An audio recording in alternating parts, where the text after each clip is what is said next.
Sa isip-isip ni Tom Yum na tinalo niya ang Evil Eye Tribe at ang Foresight. Sinasabi ni Tom Yum na nakaligtas siya sa labanan laban sa Evil Eye Tribe.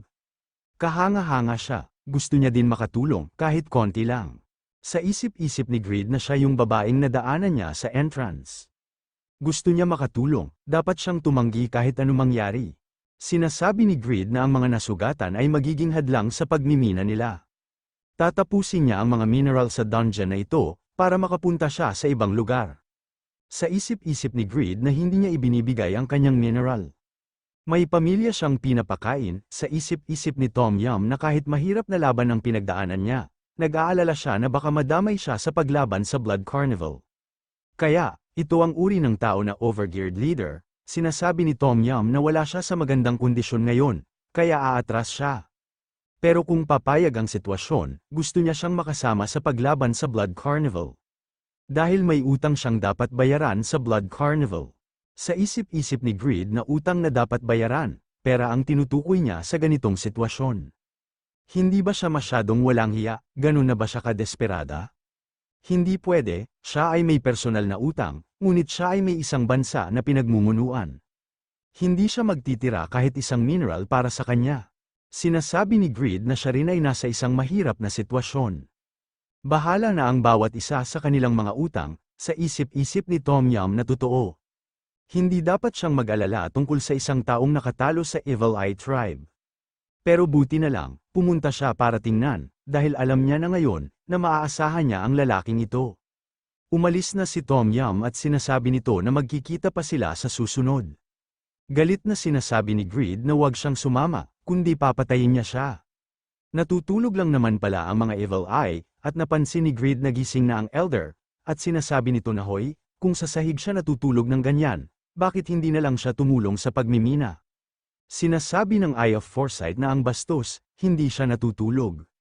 Nakikipag-usap lang siya sa Diyos ng Underworld, nagbuntong hininga na lang dito si Greed, at sinasabi nito na sigurado ba siya dyan. Sa isip-isip ni Greed na ayaw niya kung paano siya magsalita gaya ni Lowell, pero ang Evil Eye ay siguradong malalakas. Tingnan nila kung gumagana, nagpoprotesta na naman ang lalaking ito. Sinasabi ng Evil Eye na patayin niya na lang siya, naiinis na si Greed at sinasabi nito na hoy, tanga. Kinalabit nito ni Greed at sinasabi nito na dapat hindi niya lang siya tinakbuhan ng ganyan. Sa halip, magtrabaho para sa kanya, sa isip-isip ni Greed na ang First King title passive. Sinasabi ng system na iginagalang ang dakilang hari. Ang charm, pananakot, panghihikayat, at mga katulad na kakayahan ay mas epektibo kapag nakikipag-ugnayan sa mga NPC at halimaw. Sa isip-isip ni Greed kung gumagana ba, tumatawa at sinasabi ng Evil Eye na hindi niya akalain na isang tao lamang ang magpapatrabaho sa kanila, para sa kanya. Naisip niya ba talaga na makukumbinsi niya ang mga kaluluwa nila ng ganyan? Katawa-tawa, biglang na lang may tumalon sa kanyang likod, at sumisigaw at sinasabi nito na umalis siya. Sila ang Great Evil Eye Tribe, ay hinding-hindi susunod sa vermin na tulad niya. Ito pala si Noe at sinasabi nito na nahuli niya na ito. Napalingon naman dito ang Evil Eye, at nagulat ito na isa pala itong Memphis. Sinasabi ni Greed na nagawa niya na ang lahat ng trabaho. At napapatanong si Greed kung naidlip ba siya, hindi ba dapat humingi siya ng tawad kay Randy? Maging mas pala kaibigan sa kanya, sinasabi ni Noe na ang oras ng trabaho ay masyadong malupit. Nagdedemand siya ng 20 oras na tulog para sa isang matandang pasang katulad niya. Sa isip-isip ni Evil Eye na ang noble strongest beast ng impyerno, na sumusunod lamang sa mga great demon, ay umiiral sa human realm. Sinasabi ni Noe na ayaw niya ng pagmimina, ito ay boring. Hindi naman makapaniwala ang Evil Eye, at sinasabi nito na ito ay gumagawa ng hindi patas na paggawa, ngunit ito ay kalmado. Hindi niya akalain na ang greatest beast ng impyerno ay sumusunod sa isang tao. At napapatanong ito kung ano ba itong taong ito, galit na sinasabi ni Greed na bumalik na sa trabaho. Kahit ano pa ito ay aksaya lang ng oras niya, kung hindi siya magtatrabaho para sa kanya, papatayin niya na lang silang lahat, ayon sa gusto nila. Sinasabi ng Evil Eye Elder na hindi na kailangan yan.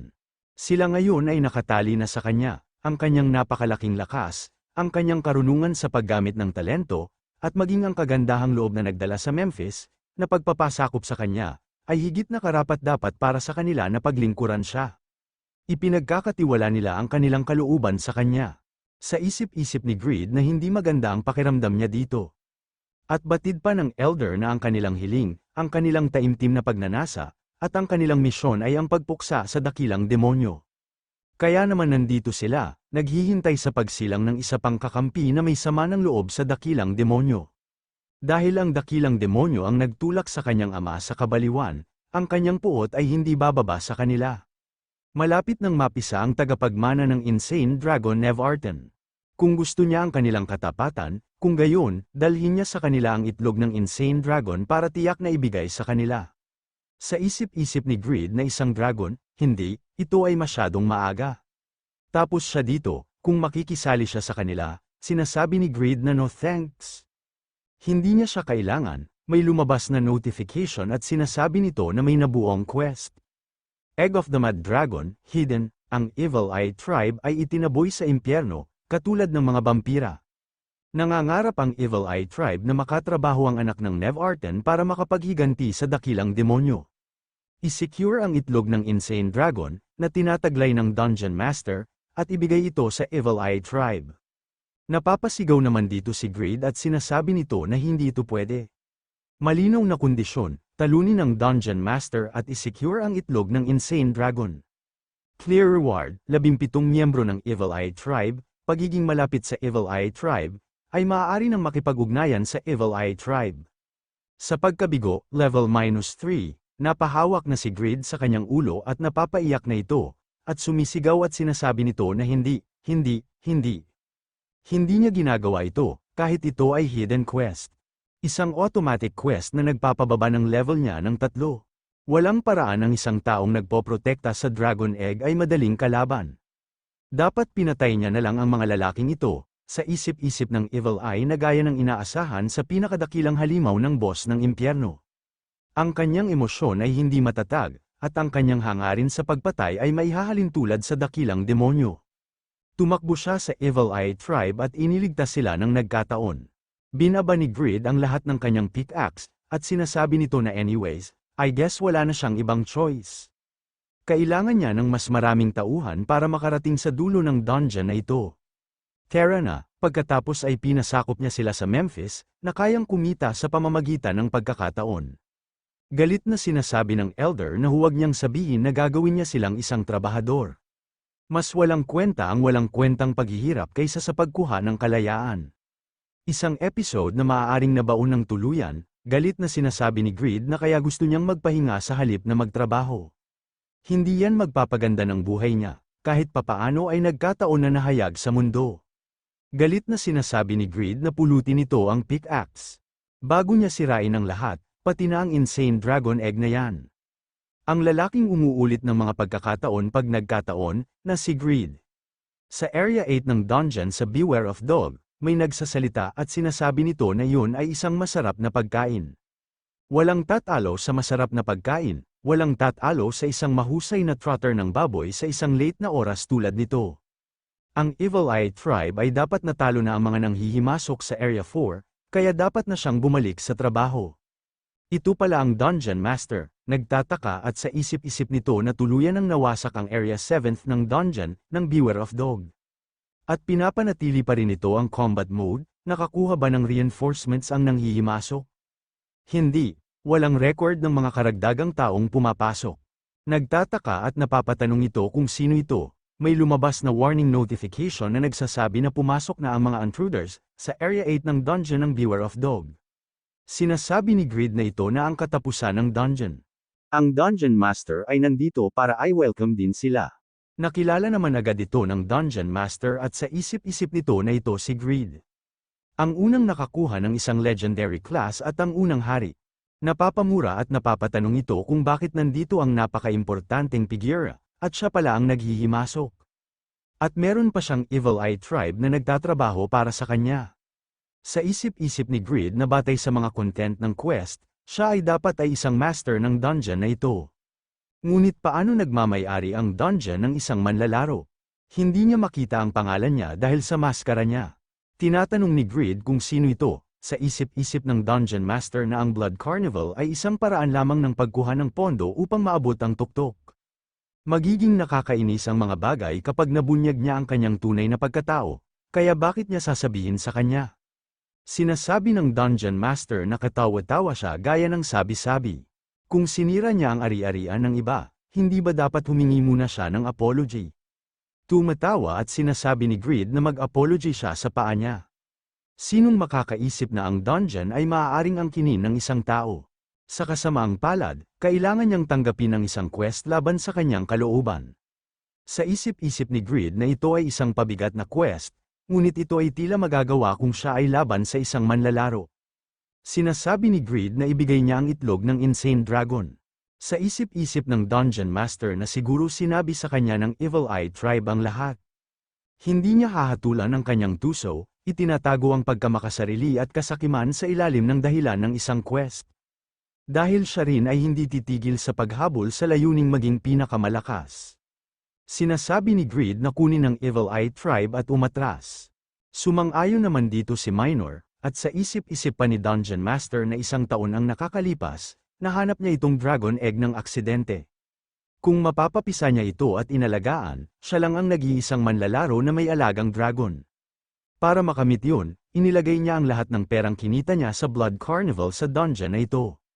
Sinasabi ng Dungeon Master na kung ibibigay niya ito ng ganoon kadali, hindi na sana umiral ang dungeon na ito. At sa isip pa nito na hindi niya ito ibinibigay kahit kanino. At batid nito kay Greed na pumasok at hanapin niya mismo.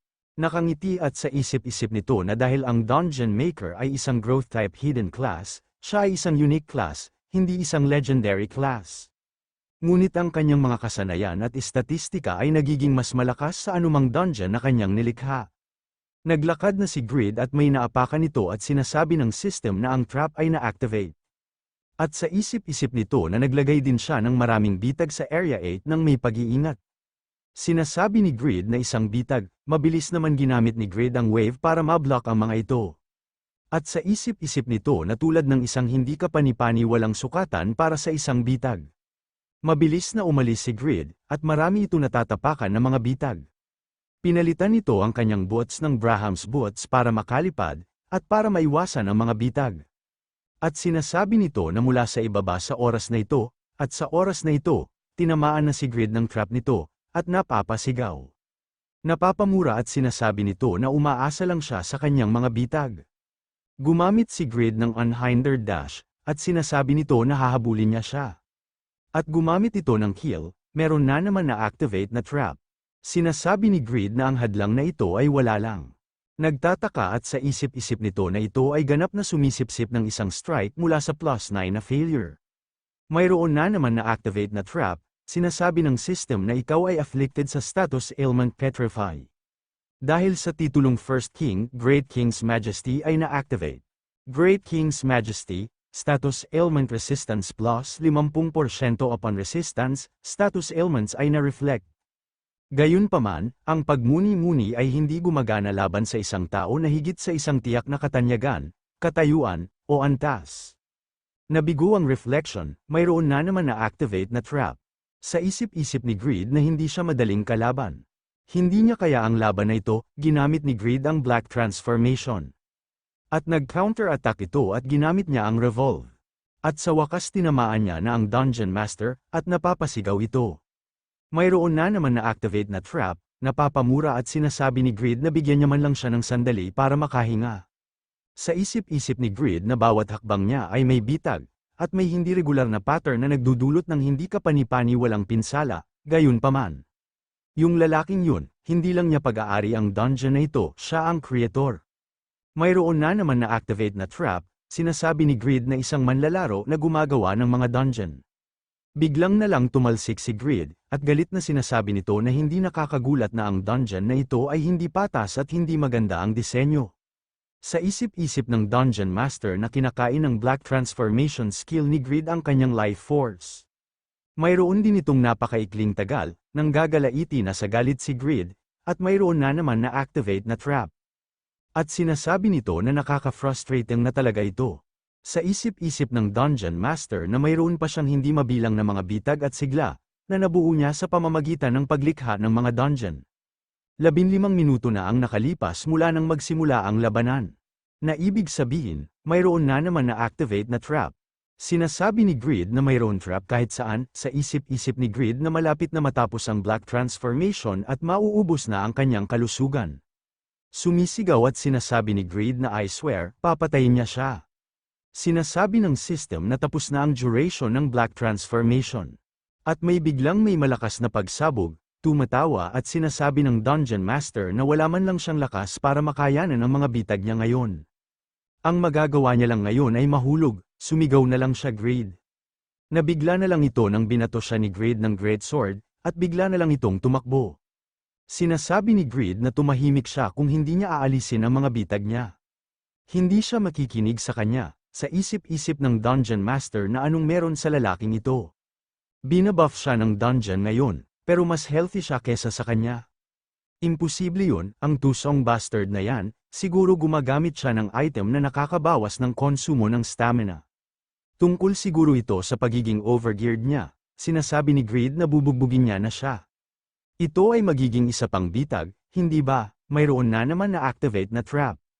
Trap na naka-activate ng sunod-sunod, ang isa ay maaaring gumawa ng mga item sa isang pag-click lamang ng craft button. Gayunpaman, sa halip na gawin yon, gumugugol si Greed ng ilang gabi sa paggawa ng mga ito sa pamamagitan ng kamay. Sa isip-isip ng Dungeon Master na panahon na para tapusin niya na ito, pagdating sa stats related sa manual labor, walang makakalampas sa kanya. Sinasabi ni Greed na ang kanyang amoy ay napakadumi, pamilyar itong amoy, alam niya na rin, nahanap niya din siya, nagulat naman dito ang Dungeon Master, kung si Dark ang hari ng paggawa. Sinasabi ni Greed na tapos na ba siya sa kanyang mga bitag, si Greed naman ay ang Diyos ng paggawa.